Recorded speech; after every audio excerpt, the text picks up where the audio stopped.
Assalamualaikum warahmatullahi wabarakatuh. Salam dan bahagia.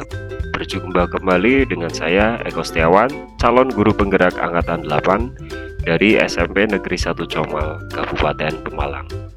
Pada video ini akan saya paparkan koneksi antar materi modul 2.1 pembelajaran berdiferensiasi. Apa itu pembelajaran berdiferensiasi?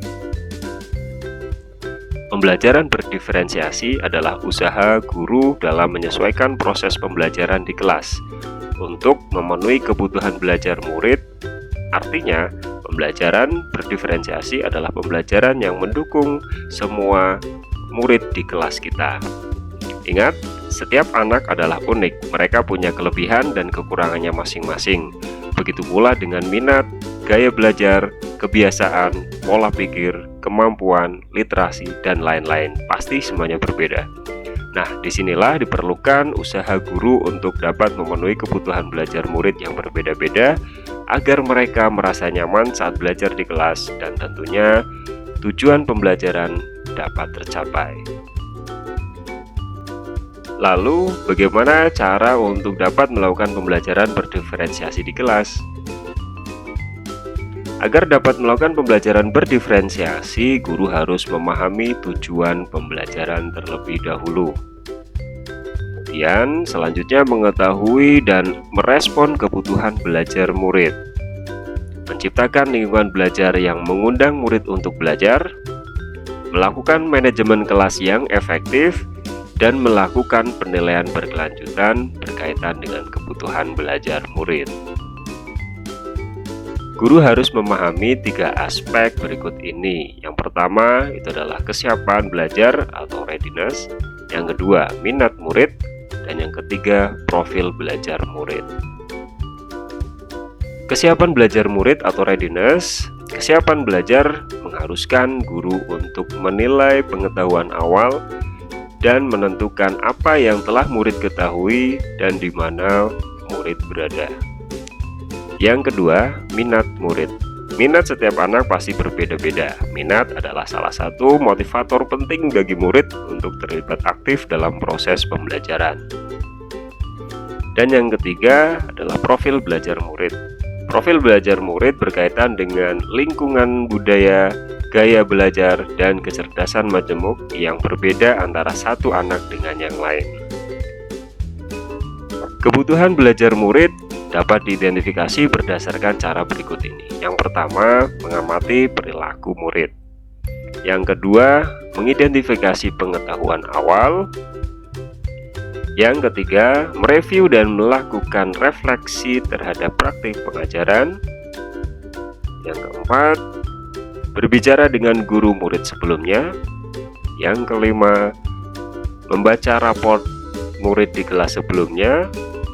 Dan yang keenam, bisa juga menggunakan berbagai penilaian, baik diagnostik maupun formatif. Strategi untuk mendiferensiasi pembelajaran bisa dilakukan dengan 3 cara, yaitu diferensiasi konten, proses, dan produk. Guru dapat memilih salah satu atau mengkombinasi dari ketiganya. Diferensiasi konten berkaitan dengan apa yang kita ajarkan seperti materi, konsep, atau keterampilan yang perlu dipelajari berdasarkan kurikulum. Diferensiasi konten bisa dilakukan dengan membedakan format penyampaian, bukan mengubah atau menurunkan standar kurikulum. Diferensiasi proses berupa kegiatan yang memungkinkan murid berlatih dan memahami atau memaknai konten dengan cara membedakan proses yang harus dijalani oleh murid.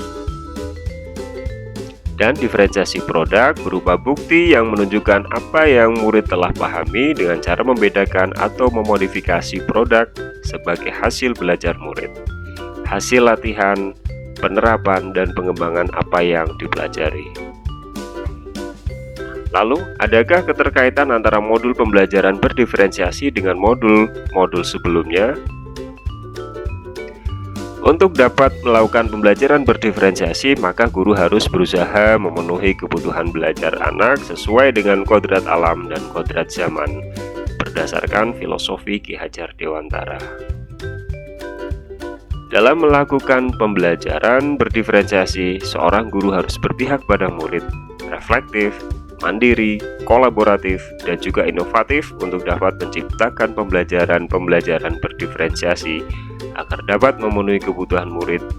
Dengan demikian, seorang guru penggerak dapat mewujudkan kepemimpinan murid dengan menuntun murid merdeka belajar. Hal ini sesuai dengan nilai dan peran guru penggerak. Selanjutnya, pembelajaran berdiferensiasi dapat menjadi salah satu strategi untuk mewujudkan visi guru penggerak yang berpihak pada murid. Dan dalam melaksanakan pembelajaran berdiferensiasi antara guru dan murid harus diawali dengan membuat kesepakatan kelas agar proses belajar dapat berjalan dengan baik. Hal ini sesuai dengan nilai-nilai budaya positif. Demikian pemaparan koneksi antar materi modul 2.1. Semoga bermanfaat.